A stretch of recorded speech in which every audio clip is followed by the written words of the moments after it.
We're here at Christ Church today, taking part in an instructional planning meeting designed to allow teachers from Crowley 9th grade campus and North Crowley 9th grade campus to come together and look at instruction and look at data and begin planning lessons and warm-up activities that are pertinent to the needs of our students based on the data. So we're literally going from the 8th grade TEKS to the 9th grade TEKS last year, and then using that to determine how to lesson plan and what to teach and how to teach it this school year.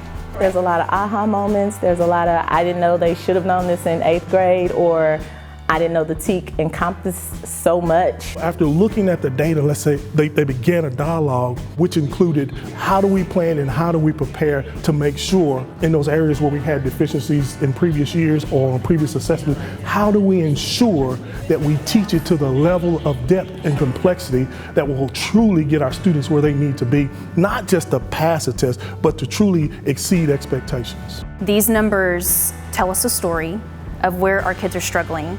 And whenever you are able to not just look at the TEKS themselves, but the test and how things are worded, then you can really get into specifics of, is it a vocabulary issue? Is it the way a question is worded? Maybe it's the way that you word things in class. Using data like this, breaking it apart, focusing on the essentials and the important things really helps us make sure that our teaching is intentional. We kind of started doing this last school year in our POCs, and we noticed the benefit throughout the school year, and it showed in our STAR scores. I've even had teachers in my department say that they feel like they've grown as instructors, and they feel like they've grown as teachers because that they've started planning this way. I very much enjoyed today. One thing I was really looking forward to was meeting with North Crowley 9th. At different campuses, you have different people, and you have different kids as well.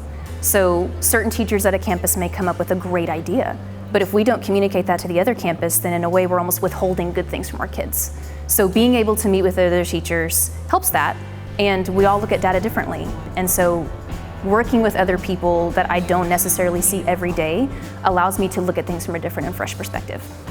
This process will really translate well across the entire district as a whole. I think all grade levels could benefit from the opportunity to discuss data, but also to discuss the issues they're seeing, instructional possibilities. This is one of the few proven ways that teachers can really impact students and their abilities. We can't control some of the things that come to us, but what we can control is being able to sit down around a table and say, this is what I'm doing for kids. I want to hear what you're doing for kids, and how can we do something better for kids every day.